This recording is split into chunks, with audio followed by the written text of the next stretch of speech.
Eh bien, bonjour, bienvenue à chacun pour ce rendez-vous vidéo. J'espère que vous arrivez à vous organiser avec cette nouvelle situation, que vous continuez le travail ou non. Euh, en France, les règles sont encore plus strictes qu'en Suisse.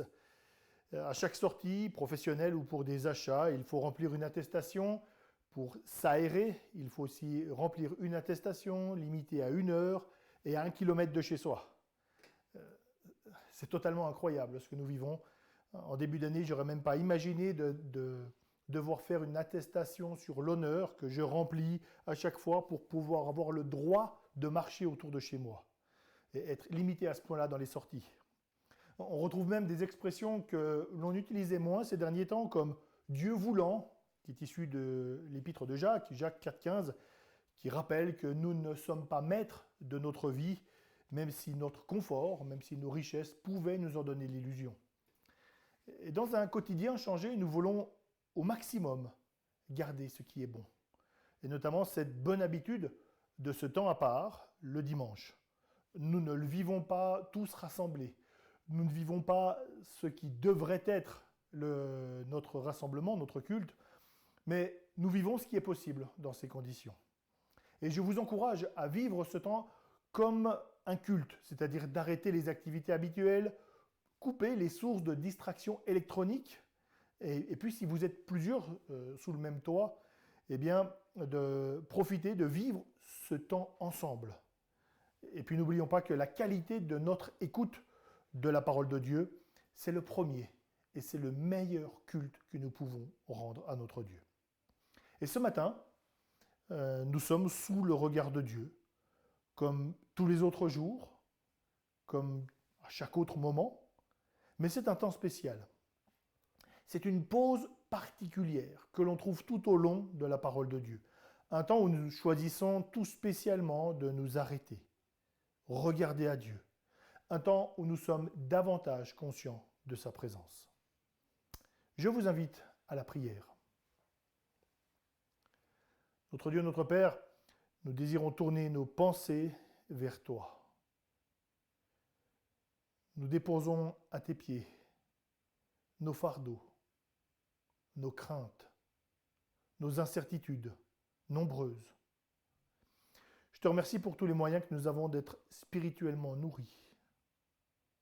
Je veux prier pour que tu agisses par ton esprit afin que ce moment nourrisse notre âme et nous soit profitable en ce début de semaine. Je te prie de te glorifier en nous et de continuer à œuvrer en chacun de tes enfants. Amen.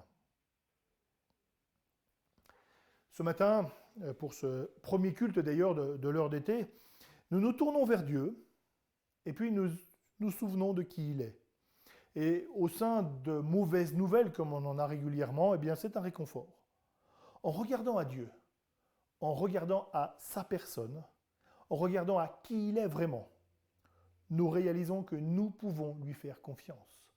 Nous réalisons sa grandeur, sa puissance. Nous réalisons que son amour aussi n'est pas submergé par la crise actuelle. Dieu reste le refuge, le rocher, le soutien dont nous avons besoin. Et je lis le début du psaume 145. Je proclamerai ta grandeur, mon Dieu, mon roi, et je bénirai ton nom pour toujours et à perpétuité. Chaque jour je te bénirai, et je célébrerai ton nom pour toujours et à perpétuité. L'Éternel est grand, est digne de recevoir notre louange. Sa grandeur est insondable. Que chaque génération célèbre tes œuvres et proclame ton extraordinaire façon d'agir. Je dirai la splendeur glorieuse de ta majesté. Je chanterai tes merveilles. On parlera de ta puissance redoutable et je raconterai ta grandeur. On proclamera le souvenir de ton immense bonté. On célébrera ta justice. Nous désirons ensemble proclamer notre foi et entonner 2 chants qui reprennent notamment les thèmes de ces quelques versets. Et le premier chant, le chant Majesté. Comme la dernière fois, les paroles arrivent. Je vous encourage à chanter aussi de votre côté. Majesté.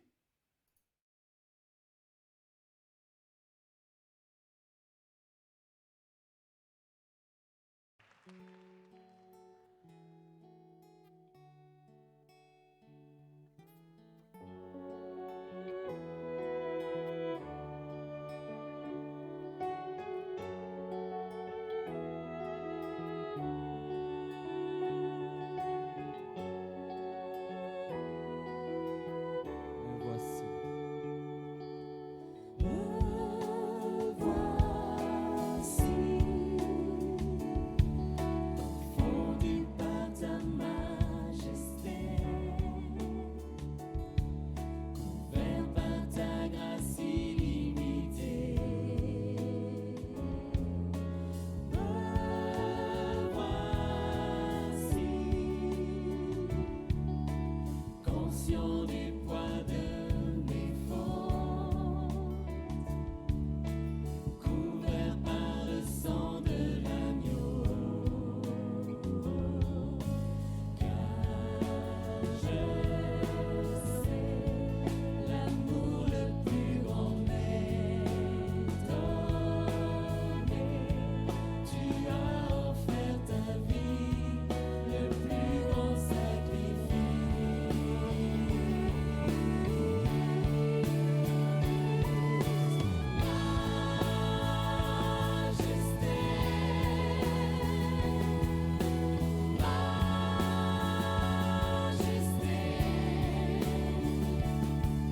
ta grâce m'a trouvé tel que je suis. Je n'ai rien à moi, mais en toi je vis.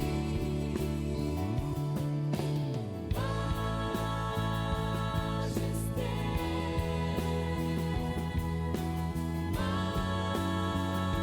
majesté, par ton amour je suis transformé en présence de ta majesté.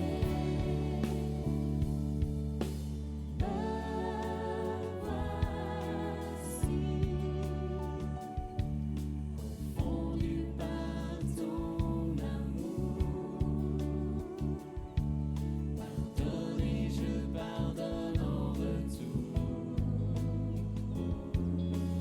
Me voici, conscient d'être ton plaisir, sanctifié par le feu de ta gloire, car je sais l'amour le plus grand m'est donné. Tu as offert ta vie, le plus grand ta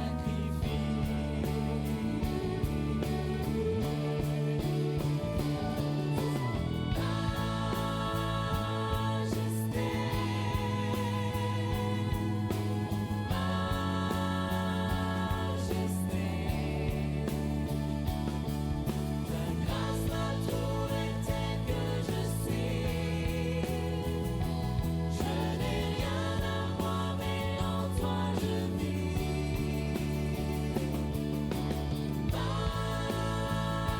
Majesté,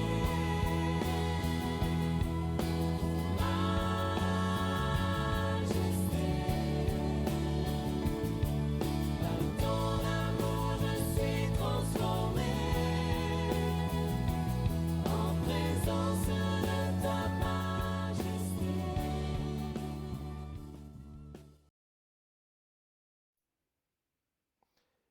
Le ciel raconte la gloire de Dieu et l'étendue révèle l'œuvre de ses mains. Ainsi commence le psaume 19 et le chant suivant, eh bien, les cieux proclament, évoquent ceci, tout en intégrant l'œuvre de Christ, qui est l'agneau sur le trône. Et je propose donc que nous continuions ce temps où nous regardons à Dieu. Je vous invite encore à chanter plus ou moins fort, selon les goûts, selon les possibilités, selon le public autour de vous, mais louons notre Dieu. Les cieux proclament.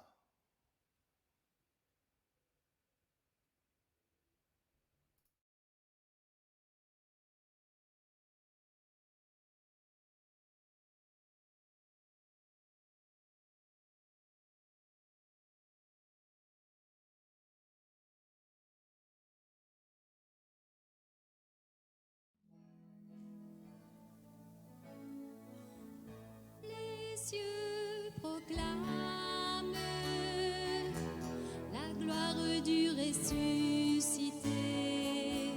Rien n'est égal à la beauté du Seigneur. À jamais il sera l'agneau sur le trône. Je fléchis les genoux pour l'adorer lui seul. Les cieux proclament la gloire du ressuscité. Rien n'est égal à la beauté du Seigneur. À jamais il sera l'agneau sur le trône. Je fléchis le genou pour l'adorer lui seul. Je veux chanter la gloire du ressuscité. L'agneau immolé nous a rachetés pour Dieu. À jamais tu seras l'agneau sur le trône. Je fléchis le genou pour t'adorer toi seul. Je veux chanter la gloire du ressuscité. L'agneau immolé nous a rachetés pour Dieu. À jamais tu seras l'agneau sur le trône. Je fléchis le genou pour t'adorer toi seul. À jamais tu seras l'agneau sur le trône. Je fléchis le genou pour t'adorer toi seul.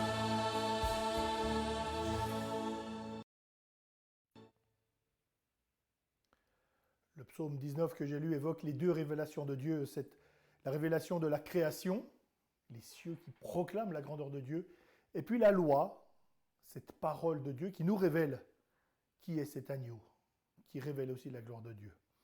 Et après avoir proclamé les louanges de Dieu, eh bien nous allons nous tourner vers lui et nous continuons notre parcours à travers quelques passages du prophète Ésaïe, cette parole qui est toujours actuelle, parce qu'elle provient de Dieu, le Dieu qui connaît toutes choses, qui fait arriver tout selon sa volonté cachée, mystérieuse, secrète et insondable.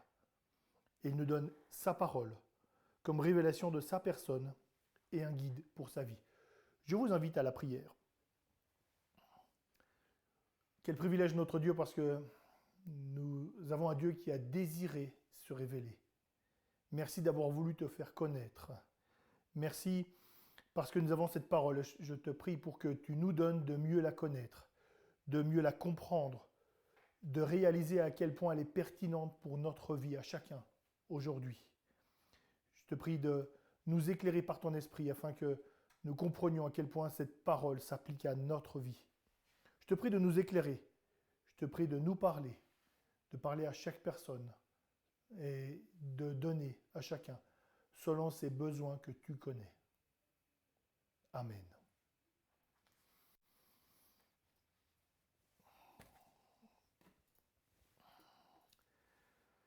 Ces derniers mois, donc avant les petits événements qu'on connaît maintenant, mais on avait été gâtés au niveau des tempêtes, au niveau de la météo. On a eu des épisodes bien venteux. Alors, outre le fait que ces coups de vent ont fait fondre la neige, joie pour certains, beaucoup moins pour d'autres, je témoigne, eh bien, ces épisodes de vent nous ont permis à la maison de tester les volets de nos fenêtres, les plus exposés. Ce qui tenait bien, sans claquer, et puis ce qui était nettement plus faible. C'est logique d'ailleurs, parce que par temps calme, Même les volets les plus faibles peuvent donner l'illusion de solidité et de performance. Le coup de vent, la tempête que nous traversons actuellement, le quotidien bouleversé, les mauvaises nouvelles quotidiennes qui se succèdent, nos projets qui changent, jouent le même rôle. Ils font office de test, montrant ce qui est solide dans notre vie, montrant ce qui est plus faible. Nous pourrions même appliquer ce constat à la société. Les forces et faiblesses du système de soins, par exemple, sont vraiment mises en lumière. Et ce matin, le texte, tiré donc du prophète Ésaïe, nous conduit dans l'examen de ce qui est au cœur de chacune de nos vies. Et nous continuons notre série, et ce texte du jour nous conduit à nous interroger sur les fondements de notre existence. Et nous lisons en Ésaïe chapitre 44. Et pour vous qui avez suivi la rencontre de la semaine dernière, vous avez entendu que nous lirons Ésaïe 44, les versets 9 à 29, et c'est presque ça. À deux exceptions près, une au début, une à la fin, mais le milieu va rester le même. Tout d'abord, je vais commencer ma lecture au verset 6. Les versets 6 et 8, en fait, constituent une introduction. Et puis, à la fin, je vais m'arrêter au verset 28. J'ai choisi de ne pas lire le verset 29 pour une bonne raison, c'est qu'il n'existe pas. Donc, je vais commencer au verset 6 du chapitre 44, Ésaïe 44, 6. Et je vais lire à chaque fois, toutes mes lectures seront dans la seconde 21. Ésaïe 44, 6. Voici ce que dit l'Éternel, le roi d'Israël et celui qui le rachète, l'Éternel, le maître de l'univers. Je suis le premier et le dernier. En dehors de moi, il n'y a pas de Dieu. Qui est pareil à moi? Qu'il le proclame, qu'il le révèle et m'expose tout ce qui s'est passé depuis que j'ai fondé le peuple ancien. Qu'on révèle aussi l'avenir et ce qui doit arriver. Ne tremblez pas, n'ayez pas peur. N'étais-je pas depuis longtemps annoncé et révélé? Vous êtes mes témoins. Y a-t-il un autre Dieu en dehors de moi? Il n'y a pas d'autre rocher. Je n'en connais pas. Pas d'autre Dieu, pas d'autre rocher, pas d'autre refuge. Le Dieu qui rachète est à l'origine de son peuple, il annonce l'avenir. Il est le seul Dieu. Et la suite du texte le démontre, et nous allons tout d'abord lire les versets 9 à 20 d'Ésaïe 44, qui dénoncent le mensonge des idoles. Et donc je vais lire les versets 9 à 20 donc, qui suivent le texte que nous avons lu. Ceux qui fabriquent des sculptures sacrées ne sont tous que vides, et celles qui font leur plus grand plaisir ne servent à rien. Du reste, elles en témoignent elles-mêmes. Elles ne voient rien et ne savent rien, si bien qu'ils seront couverts de honte. Qu'est-ce qui façonne un dieu ou coule une sculpture sacrée pour ne retirer aucune utilité? Tous ses associés seront couverts de honte. Les artisans ne sont eux-mêmes que des êtres humains. Qu'ils se rassemblent là, qu'ils se présentent tous, et tous ensemble, ils seront tremblants et couverts de honte. Pour confectionner une hache, le forgeron travaille avec des braises et il la façonne à coups de marteau, il la travaille d'un bras vigoureux. Cependant, il suffit qu'il ait faim, et le voilà sans force, qu'il n'ait pas bu d'eau, et le voilà épuisé. Le charpentier étire le ruban à mesurer, il fait un tracé à la craie et travaille le bois au ciseau, tout en faisant des marques au compas. Il le travaille sur un modèle d'un homme, d'un être humain dans toute sa beauté pour qu'il soit installé dans un temple. Pour cela, il se coupe des cèdres, il se procure des chênes, de grands arbres qu'il choisit bien vigoureux dans la forêt. Il plante des pins que la pluie fait grandir. L'homme utilise ces arbres pour faire du feu. Il en prend une partie pour se chauffer. Il en brûle aussi pour faire cuire son pain. Cependant, il les utilise aussi pour se fabriquer un dieu qu'il adore. Il en fait une statue devant laquelle il se prosterne. Il brûle la moitié de son bois afin de pouvoir manger de la viande, préparer un rôti et se rassasier. Il l'utilise aussi pour se chauffer et dit « Ah, je me chauffe, je vois la flamme !»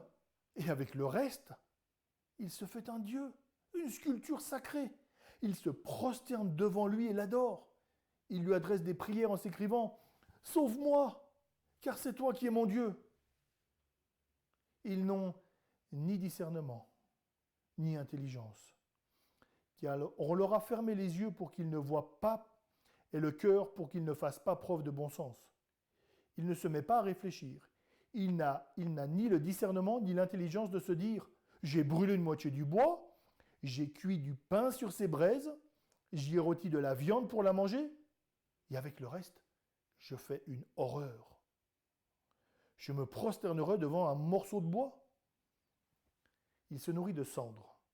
Son cœur s'est laissé tromper et l'égare. Il est incapable de se délivrer lui-même et de dire « N'est-ce pas une fausseté que j'ai dans la main ?»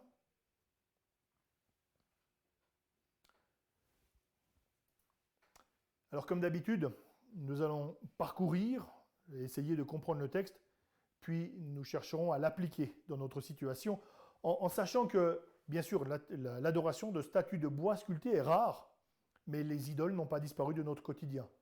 Donc nous allons commencer par les statues pour arriver à notre situation. Et il est dit clairement que les idoles, les statues fabriquées n'ont aucune utilité. Tout ce travail est inutile. Il ne sert qu'à produire ce qui ne peut rien voir, ce qui ne sait rien. Et là, Isaïe a une accusation qui est cinglante et presque choquante pour notre époque où on n'ose pas tellement critiquer les croyances des autres.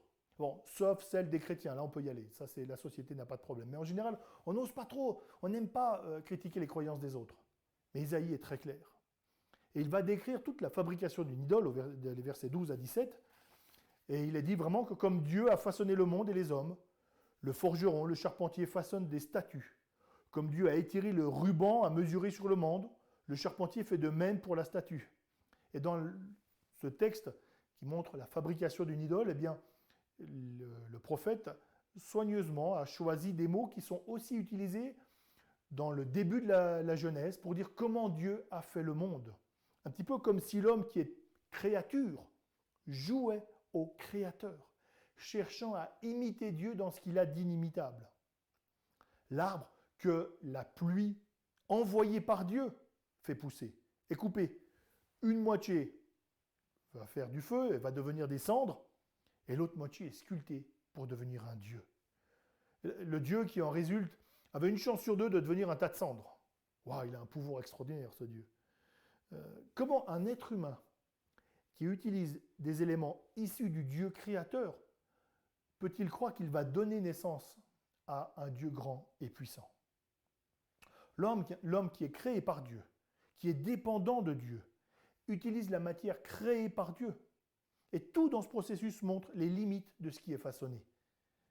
Et tout rappelle qu'en fait, tout dépend du Dieu qui est bien au-dessus de cela. Et les versets 18 à 20 sont encore plus durs. Celui qui est idolâtre est aveugle. Il ne voit pas les limites de l'idole. Il ne se rend pas compte qu'il donne du pouvoir à ce qui est vide, néant, inconsistant. Je relis ce verset 20, il dit « Il se nourrit de cendres, son cœur s'est laissé tromper et l'égare. Il est incapable de se délivrer lui-même et de dire « N'est-ce pas une fausseté que j'ai dans ma main ?»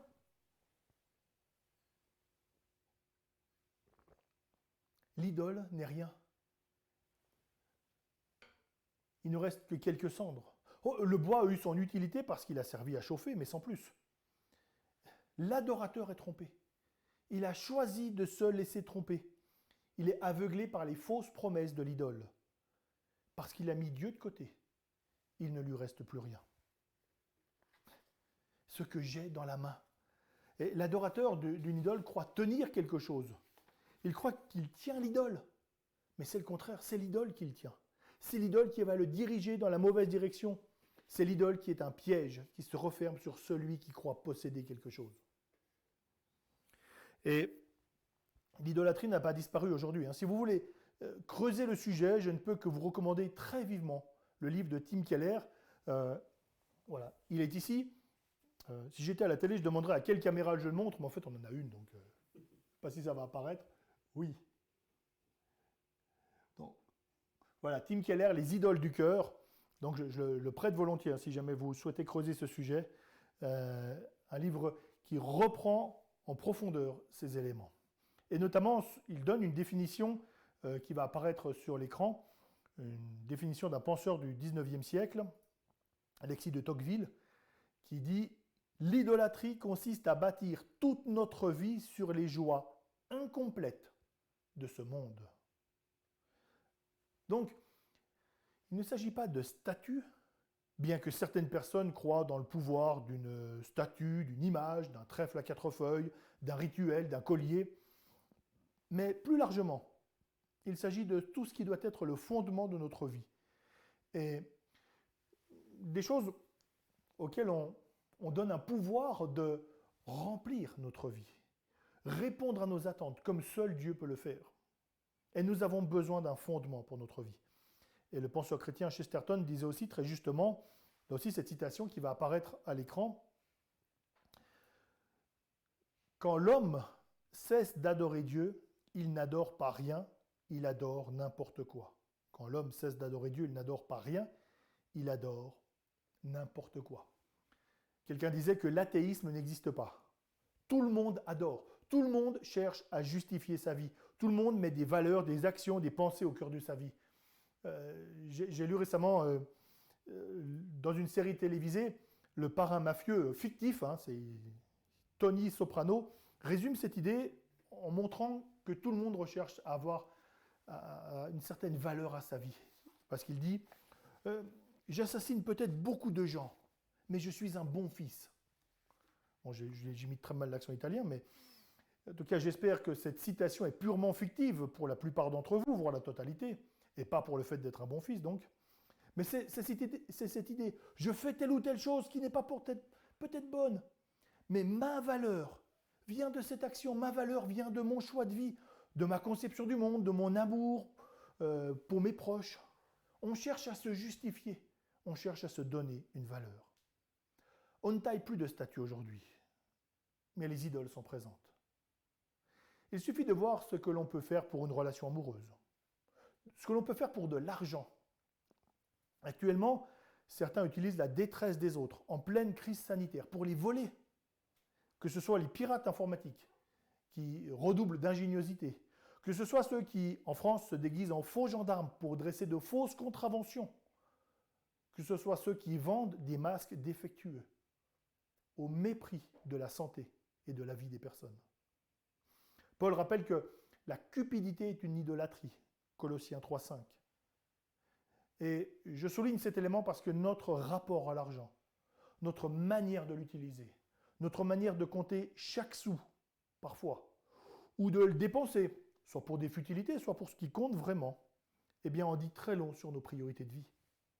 Jésus a beaucoup parlé d'argent, non pour en avoir lui-même, ni pour condamner sa possession, mais parce que c'est un formidable révélateur de ce qui compte vraiment pour nous. Montre-moi ton budget et je te dirai quelles sont tes priorités. Montre-moi tes choix financiers, montre-moi ce qu'ils impliquent. Je te dirai ce qui compte vraiment pour toi. Alors j'ajoute que l'argent n'est pas mauvais. Nous en avons besoin pour vivre, besoin pour les dépenses légitimes. L'idée n'est pas de nous faire culpabiliser, mais de nous donner un indicateur pour nous connaître, pour voir quels sont les statuts dans notre vie. Et puis ces idoles apparentes cachent des idoles parfois plus profondes, comme la recherche du pouvoir, la recherche du contrôle, et nous sommes servis en ce moment, la recherche du confort, la recherche de l'appréciation des autres. Comme l'idolâtre croyait manipuler sa statue en la tenant, nous croyons manipuler les autres par nos ruses, par nos artifices pour paraître tellement meilleurs que ce que nous sommes. Et nous sommes, comme l'idolâtre avec sa statue, prisonniers de notre idolâtrie, prisonniers du regard des autres, prisonniers de leur appréciation. Et cette recherche est encore exacerbée par tous les réseaux sociaux, dans la course aux j'aime sur Facebook et à ses dérivés sur Twitter, Instagram et tous les autres. Cette période de crise peut aussi nous révéler que nous avons des idoles. Encore une fois, nous ne les fabriquons pas, mais nous en avons. Et je vais plus loin, moi j'en ai. Il y a certaines que je discerne, les circonstances actuelles m'aident, d'autres que je ne vois pas. Et je réalise que je n'arrive pas à chercher ma valeur uniquement en Dieu. Je réalise que je m'appuie sur autre chose que Dieu. Je réalise que je n'arrive pas à mettre ma confiance de manière ultime en Dieu. En tout cas, pas comme j'aimerais le faire. Et il s'en faut de beaucoup. Et vous êtes chacun dans cette situation, d'une manière plus ou moins forte. Mais chacun est touché par cette tendance du cœur humain naturel, du cœur qui n'est pas arrivé à la perfection. Et je peux vous proposer quelques questions pour réfléchir à ce que vous vivez. Puis nous verrons quelques pistes pour progresser, pour diminuer le nombre et diminuer l'influence des idoles. Une question, sans quoi est-ce que je ne pourrais pas vivre? En France, il y a 2 semaines, le samedi à minuit, les rassemblements sont devenus interdits. Mais énormément de personnes se sont retrouvées le samedi soir pour profiter encore de ces moments ensemble. Pourquoi? J'ai 3 pensées. La première, parce que certains se croient invulnérables, l'idole de l'autosuffisance et cette modestie légendaire des Français. Deuxième raison, c'est que certains pensaient que le virus allait attendre minuit pour attaquer, un virus mutant qui a une montre et un ordre de mission très strict. Et puis certains ont fait taire toute raison et ils ont accepté de prendre des risques pour leur santé et celle de leurs proches, parce que sortir, c'est le plus important. Qu'est-ce qui me manque dans cette situation nouvelle? Certains manques sont bons. On n'est pas fait pour rester isolé, confiné, et le manque de relations n'est pas mauvais. Mais qu'est-ce qui me manque profondément? Quelles sont, par rapport à ces manques, mes stratégies plus ou moins légales? Et j'en ai un certain nombre pour moi, elles ne sont pas toutes légales d'ailleurs. Plus ou moins intelligentes, je ne fais pas de commentaires. Quelles sont toutes mes stratégies pour combler ce manque? Comment est-ce que j'occupe mon temps libre? Les temps de détente, les temps de pause sont importants, sont nécessaires, crise ou pas. Mais qu'est-ce qui occupe mon temps libre? Vers quoi vont mes aspirations? Il n'y a pas de souci à regarder une série, prendre un temps pour lire, jardiner, voir un film, faire du sport, écouter de la musique. Mais si c'est ça le bon moment de la journée, si c'est ce qui va lui donner tout son sens, tout son intérêt à ma vie, alors je peux me poser quelques questions. Est-ce que c'est pour cela que je vis? Quelles sont mes craintes? Quelles sont mes peurs? Et face à cela, qu'est-ce qui est mon réconfort? Qu'est-ce qui, dans cette crise actuelle, me rassure? Il est facile de se moquer de l'idolâtre qui se rassure en fabriquant une statue. Il est facile de critiquer au moins mentalement les sécurités des autres. Mais ce n'est pas le but, ce serait une certaine idolâtrie de vouloir s'élever soi-même comme Dieu en critiquant les autres. Il y a une immense différence entre le fait de se protéger, ne pas sortir, agir de manière responsable en comptant sur un vaccin ou tout autre médicament pour soulager cette misère, en restant convaincu que rien n'échappe à Dieu. Donc une différence entre ceci et puis se protéger, ne pas sortir, agir de manière responsable en comptant sur un vaccin, par peur, parce que plus rien n'est contrôlable, parce que la maladie et la mort frappent au hasard. Toute petite différence à la fin. Voilà, une différence à la fin. Peut-être qu'extérieurement, les personnes vont faire les mêmes choses, mais ce sont les fondements qui changent. Et même en tant que chrétiens, ne nous croyons pas à l'abri de l'idolâtrie. Si ce ne sont pas nos peurs, peut-être notre théologie, peut-être nos bonnes œuvres, peut-être notre piété, qui sont précieuses, qui sont importantes, mais elles peuvent nous servir d'idole. Or, elles ne sauvent pas. Regardez un culte, prier 1 heure par jour, lire sa Bible intensément ne nous donne aucun droit devant Dieu. De très bonnes choses, mal utilisées, peuvent devenir une idole si je ne me repose plus sur Dieu, plus sur sa grâce, mais que je me repose sur ma pratique religieuse. Donc, continuez à regarder avec attention, mais pas pour faire pression sur Dieu, pas pour avoir davantage de mérite, pas pour que votre valeur soit augmentée. Mais ce matin, nous vivons ce temps parce que nous savons que Dieu utilise la prédication de sa parole pour édifier son Église, c'est-à-dire pour faire grandir spirituellement ses enfants, se révéler à ceux qui le cherchent, lui qui est le seul vrai Dieu. Donc première partie de cette prédication, le mensonge des idoles. Seconde partie, la réponse du Dieu de vérité, les versets 21 à 28. Et nous allons commencer donc par lire les versets 21 à 23.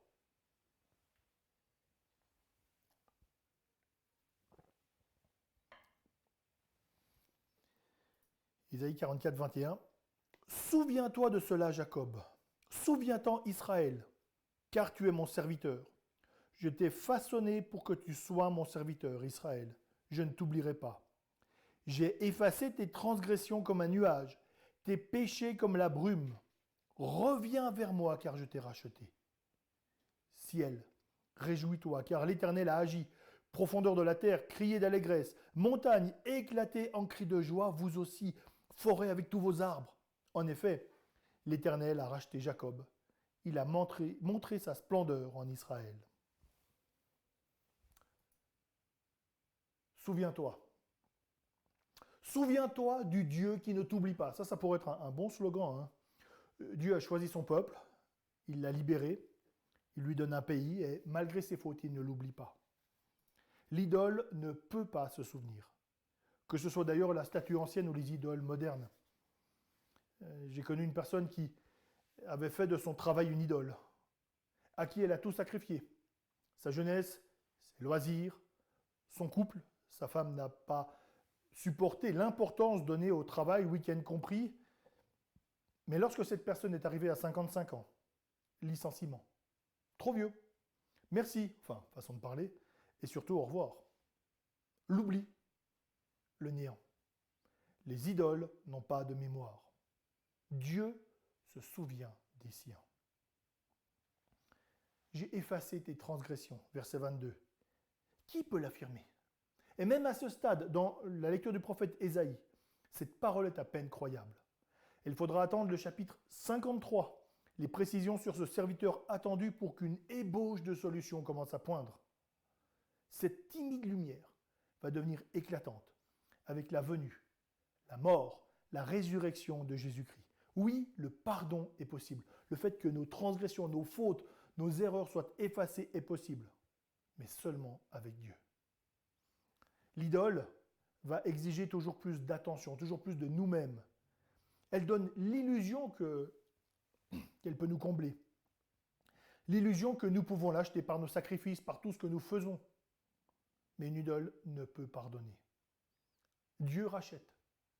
Dieu pardonne. Il nous donne tout ce dont nous avons besoin au fond de nous. Et conséquence, verset 23, même la création personnifiée éclate de joie, on l'a chanté tout à l'heure, parce que Dieu va la restaurer. Et nous savons que la création tout entière, souillée par le mal, aspire, soupire après ce rachat, cette action restauratrice, Romains 8, cette action purificatrice de Dieu, elle attend ce retour comme nous attendons la fin de cette crise.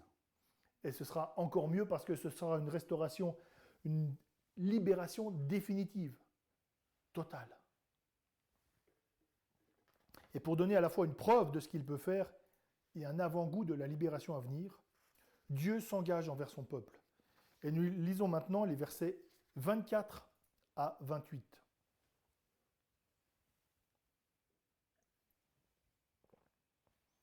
Voici ce que dit l'Éternel, celui qui te rachète, celui qui t'a façonné de le ventre de ta mère. C'est moi l'Éternel qui suis l'auteur de tout. Tout seul, j'ai déployé le ciel. Par moi-même, j'ai disposé la terre. Je fais échec aux signes des faiseurs de prédictions, et je frappe de folie les devins. Je fais reculer les sages et montre la stupidité de leur savoir. Je confirme la parole de mon serviteur, et je mets à exécution les décisions annoncées par mes messagers. Je dis à propos de Jérusalem, elle sera habitée, et à propos des villes de Juda, elles seront reconstruites et je relèverai leurs ruines. Je dis aux profondeurs de la mer, asséchez-vous, je vais faire disparaître vos courants. Je dis à propos de Cyrus, il est mon berger, et il accomplira toute ma volonté. Il dira à Jérusalem, sois reconstruite, et au temple, que tes fondations soient posées. Je dis, Dieu agit. Alors, quelques rappels, pour bien comprendre ce contexte. Ésaïe écrit à un peuple qui s'est éloigné de Dieu, et dans l'ancienne alliance, cette alliance que que Dieu a passée par l'intermédiaire de Moïse au mont Sinaï, l'éloignement de Dieu, et cet éloignement durable, conduit à des sanctions jusqu'à l'exil. Et dans la première partie du livre d'Ésaïe jusqu'au chapitre 39, Ésaïe annonce cet exil. Mais il annonce aussi que cet exil sera provisoire. Le peuple reviendra dans son pays. Ésaïe 40, comme un nouvel exode, comme une nouvelle sortie d'Égypte, lorsque le peuple avait quitté le pays sous la conduite de Moïse. La mention des eaux asséchées, verset 27, fait probablement écho à la traversée de la mer Rouge. Les idoles sont créées par l'homme. Dieu est le créateur de tout ce qui existe, être humain compris. Les idoles ne peuvent prédire l'avenir. Et nous en savons quelque chose aujourd'hui avec ces idoles modernes qui n'ont rien vu venir. Dieu annonce à l'avance ce qu'il fera. Et je m'arrête un instant, enfin un instant c'est une façon de parler, mais quelques instants sur cette réalité.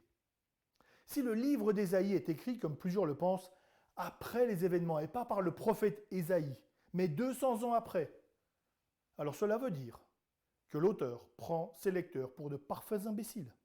Parce qu'il annonce après coup des événements en disant « Ah, j'ai prédit l'avenir ».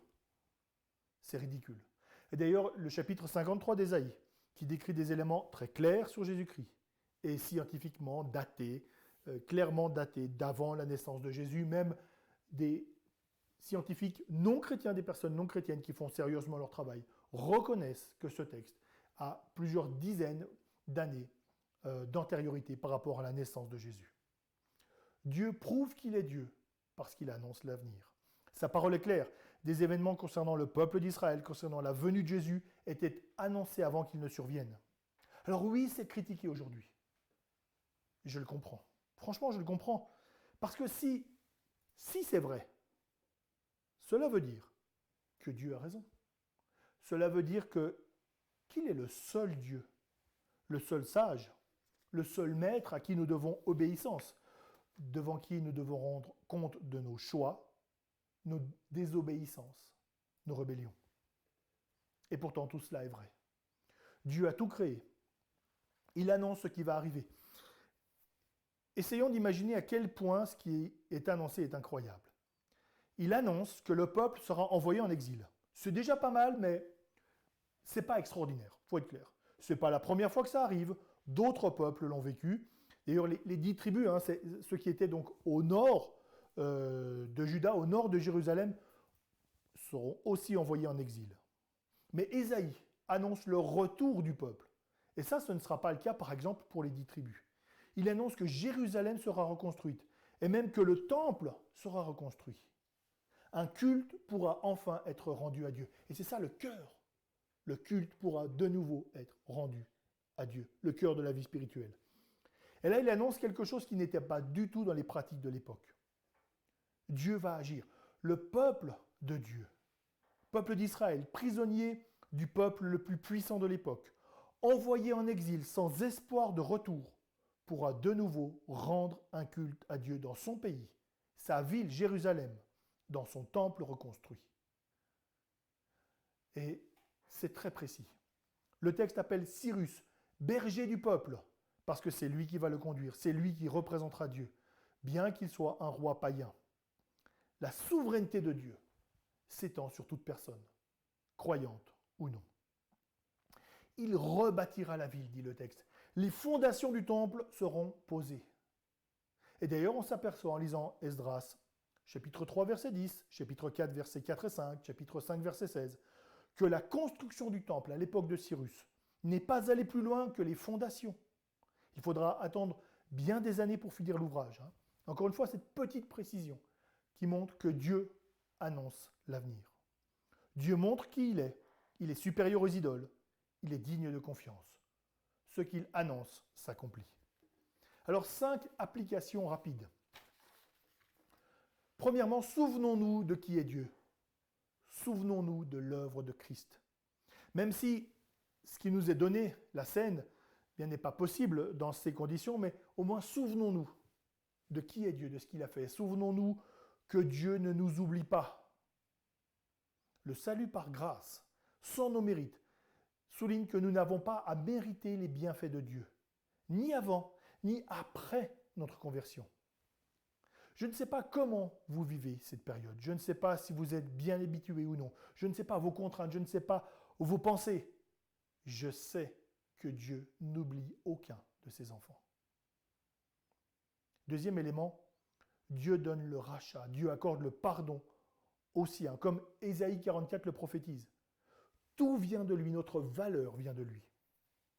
Nous ne sommes pas rachetés, nous ne sommes pas pardonnés parce que nous avons de la valeur. Nous avons de la valeur parce que Dieu nous rachète. Reviens vers moi car je t'ai racheté. Nous ne sommes pas rachetés parce que nous avons de la valeur, nous avons de la valeur parce que nous sommes rachetés. C'est Dieu qui nous la donne.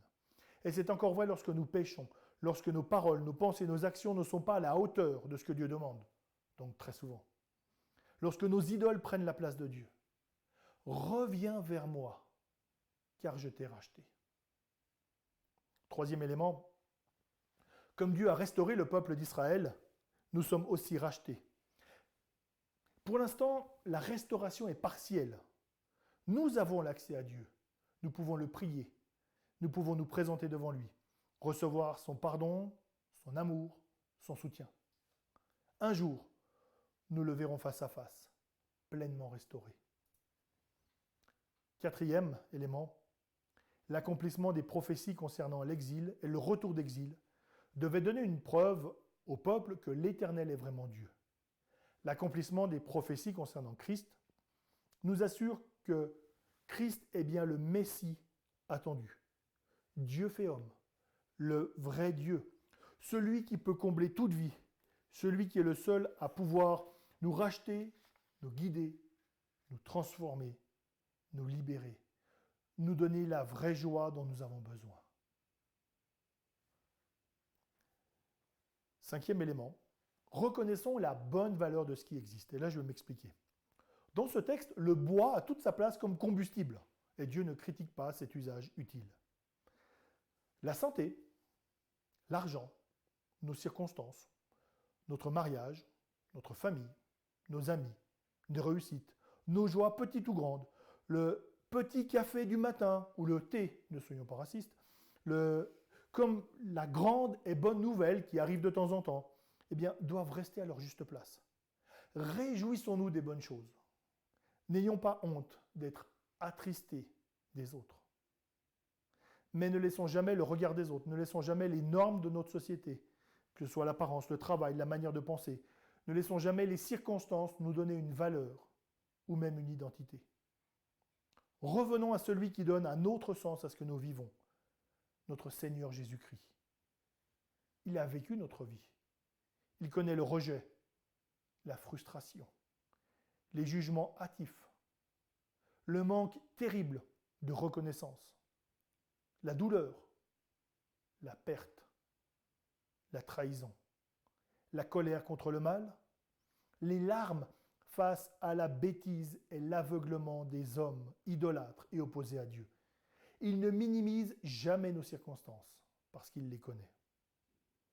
Celui qui nous a aimés jusqu'à mourir pour nous, celui qui est notre Créateur, celui qui est notre espérance dans ce monde, et aussi notre espérance pour une éternité glorieuse, celui-là seul est digne d'être le fondement de notre vie. Combattre les idoles de notre vie. Arrêtons-nous. Méditons sur l'œuvre de Christ et sur ses conséquences. La portée de ce pardon, la valeur qu'il nous donne, la réalité d'une éternité dans sa présence. Choisissons d'obéir, même lorsque c'est impopulaire, même lorsque cela heurte nos envies. Changeons de priorité pour nous tourner vers la communauté locale, donc l'Église, les personnes. Choisissons d'être témoins de Christ dans ce monde. Comme l'Éternel l'a annoncé à l'époque d'Ésaïe, et en faisant l'application maintenant au Nouveau Testament. Nous pouvons dire que seul Christ rachète, sauve et comble le cœur humain. La situation inédite que nous vivons nous pousse à réfléchir. Dans cette situation, qu'est-ce qui me manque? Qu'est-ce que j'espère? À quoi est-ce que j'aspire au fond de moi, de manière forte, impérieuse? En Matthieu 7, Jésus raconte l'histoire de deux hommes. Les deux bâtissent leur maison, l'un sur le sable, l'autre sur le roc. Les deux ont connu la tempête.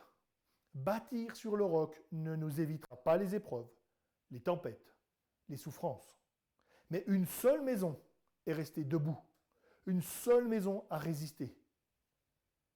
Les idoles trompeuses ne peuvent servir de fondation à notre vie. Elles ne peuvent combler nos aspirations. Et nous avons besoin de fondations solides. L'Écriture rappelle le pardon, ce besoin fondamental d'avoir la paix intérieure, d'avoir la vraie paix, d'avoir cette paix qui vient de Dieu. L'Écriture rappelle aussi la valeur que Dieu nous donne, lui qui nous aime. L'Écriture rappelle le sens de notre vie. Nous sommes créés pour vivre dans la dépendance de Dieu, pour l'aimer, le servir, le glorifier, pour l'aimer.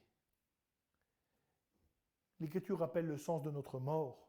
Nous avons cette espérance de la résurrection. Tout nous est donné en Christ.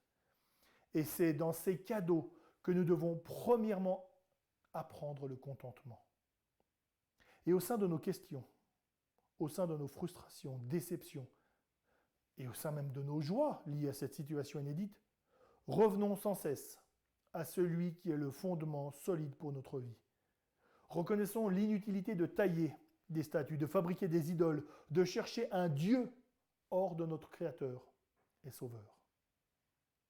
Seul Christ rachète, sauve et comble le cœur humain. Je vous invite à quelques instants de silence et je terminerai par la prière.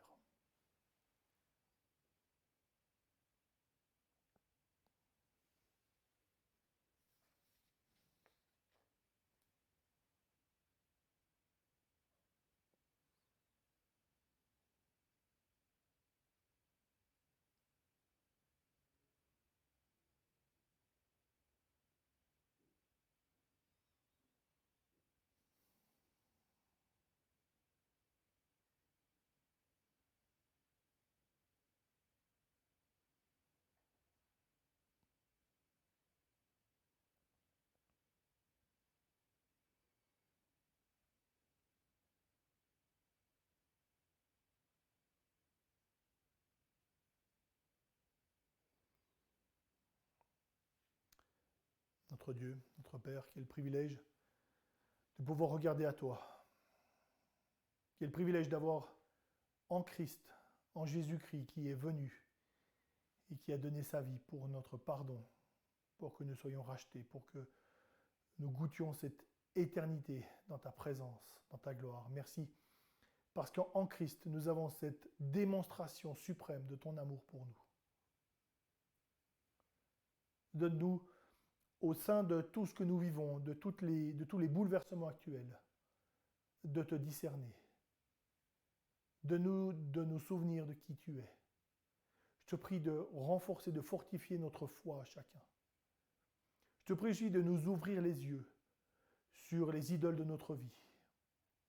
Donne-nous de savoir profiter des joies que tu nous donnes, mais de ne pas ériger ces joies, ces privilèges en idoles sur lesquelles nous fondons notre vie.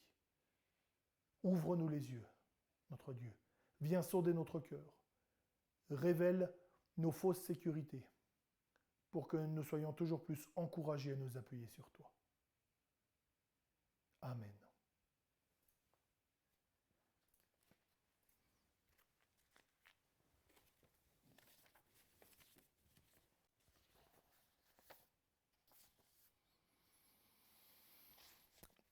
Je vous invite à entonner un chant. Alors peut-être les plus jeunes ne le connaîtront pas très bien, mais il a été beaucoup chanté il y a quelques années et je trouve qu'aujourd'hui, en tout cas pour moi, il résonne d'une manière toute particulière. On l'a chanté dans d'autres conditions et il reste d'actualité parce qu'il parle du Dieu qui ne change pas. Et nous nous tournons vers Dieu, vers Christ qui seul nous rachète et comble notre cœur avec ce chant « Je me confie en toi ». Je me confie en toi.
Ça peut être un sujet de prière pour nous ces prochains jours, de pouvoir chanter ce chant en toute confiance. Il engage beaucoup.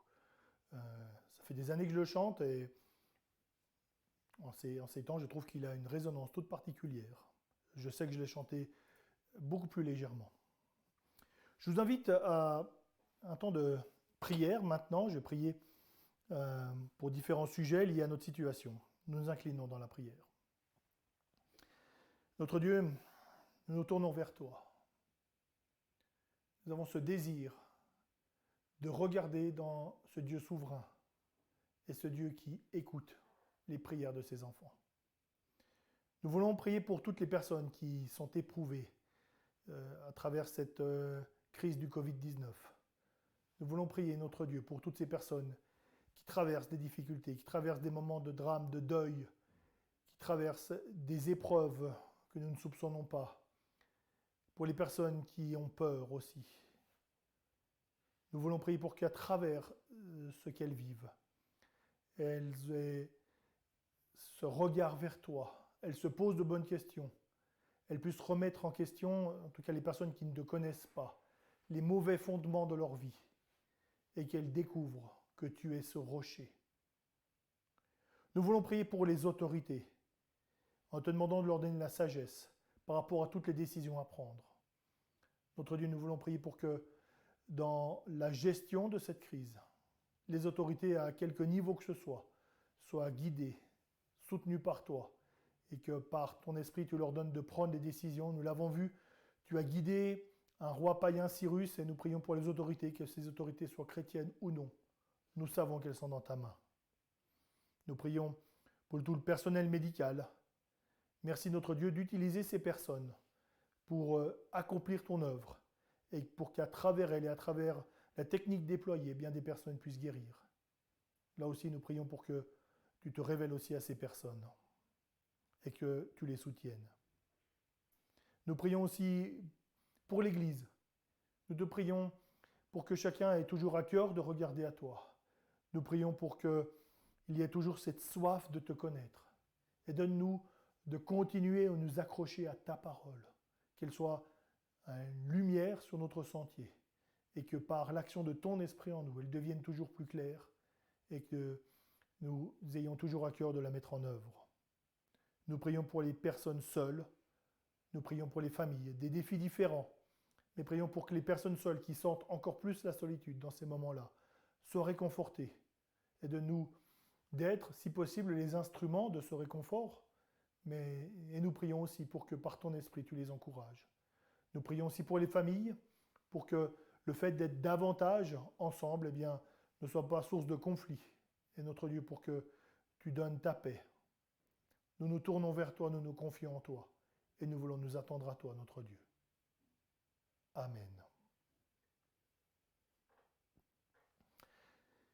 J'ai déjà évoqué un livre, je me permets d'écrire un autre, le côté obscur de la vie chrétienne.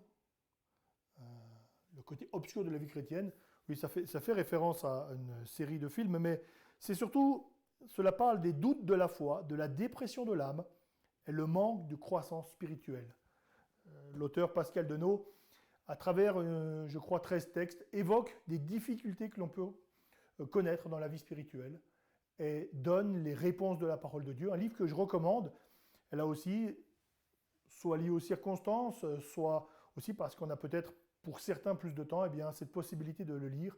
Là encore, je le prête volontiers, je peux le laisser dans les locaux de l'Église pour les personnes qui le souhaitent. La semaine prochaine, Dieu voulant, puisqu'on s'aperçoit que tout dépend de Dieu, on le réalise, on le savait, nous verrons Ésaïe 45, les versets 14 à 25, donc toujours la suite de ce survol, de ce parcours dans Ésaïe. Je rappelle aussi mercredi, ces sujets de prière envoyés par Jean-Fred, merci à Didier de les préparer. Je rappelle aussi que l'équipe pastorale et les pasteurs anciens est toujours à votre disposition. N'hésitez pas à nous contacter. Nous avons un cœur entre nous de prendre contact avec un maximum de personnes. Mais bien sûr, ce n'est pas toujours possible de prendre contact avec tout le monde. Et puis, n'hésitez pas à prendre contact avec nous. Nous sommes là, nous sommes disponibles. Puis, comme vous le voyez, pour la diffusion de Pâques, eh bien, il y aura une surprise. Je sais, d'habitude, quand on dit qu'il y a une surprise, c'est qu'on ne sait pas les choses. Là, je sais pas mal de choses, mais je laisse pour la semaine prochaine. Mais on va vivre un moment tout particulier pour ce culte de Pâques qui va malgré tout être un petit peu différent même de ce que nous vivons maintenant. Puis je vais terminer avec un remerciement. Merci aux artistes et aux gestes de plusieurs organismes qui nous permettent d'utiliser leurs ressources sans payer de droits d'auteur supplémentaires. Nous payons, et c'est juste, une redevance annuelle pour l'Église pour que les auteurs des chants soient rétribués, mais nous avons une licence qui est trop limitée pour ces vidéos. Mais pendant cette pandémie, c'est possible, donc on a cette reconnaissance. J'en profite aussi pour remercier Rachel pour ses démarches bien utiles, qui enlèvent une belle épine du pied. Je ne regarde plus tout à fait la caméra parce qu'elle est là, donc je la regarde elle quand même. Et puis merci bien sûr Mathieu à la technique, Valentin pour les enfants, merci à ceux qui nous ont encouragés d'une manière ou d'une autre cette semaine. Et pour nous motiver à continuer à vivre notre foi pendant ces mesures de restriction, je vais encore vous lire quelques mots du pasteur Gaëtan Brassard, je l'ai déjà lu la semaine dernière, mais ce n'est pas le même texte. Et il évoque un chrétien confiné, l'apôtre Paul et les 4 P de la foi. Voilà ce qu'il écrit. J'ai été fortement encouragé de réaliser que l'apôtre Paul a exercé une bonne partie de son ministère pastoral, isolé et confiné en prison. On pouvait lier l'apôtre Paul, mais la parole de Dieu n'est pas liée, de Timothée 2,9. On peut nous isoler et nous confiner, mais on ne peut isoler ou confiner notre ministère. Je fais une parenthèse, ministère, c'est le mot service, la même chose. L'apôtre Paul nous fournit 4 façons de continuer à prendre soin les uns des autres, en isolement. Prêche, annonce la bonne nouvelle de Jésus de toutes les manières possibles. Prends contact, téléphone, envoie des textos, des messages, écrit des courriers quotidiennement pour encourager. C'est plus développé que ce que faisait Paul, mais c'est la même chose, avec d'autres moyens. Prie, prie comme jamais, car la prière est notre meilleur outil. Pourvois, si tu es en mesure de le faire, donne, soutiens, partage tes ressources matérielles et financières avec ceux dans le besoin. Voilà, c'est quelques encouragements pour que notre foi ne soit pas limitée, comme finalement lors des temps plus normaux, à simplement 1 heure et demie le dimanche matin. Et je termine avec la bénédiction tirée du livre des Nombres, au chapitre 6. Et je lis « Que l'Éternel te bénisse et qu'il te garde. Que l'Éternel fasse luire sa face sur toi et qu'il t'accorde sa grâce. Que l'Éternel tourne sa face vers toi et qu'il te donne la paix. Bon dimanche et bonne semaine. »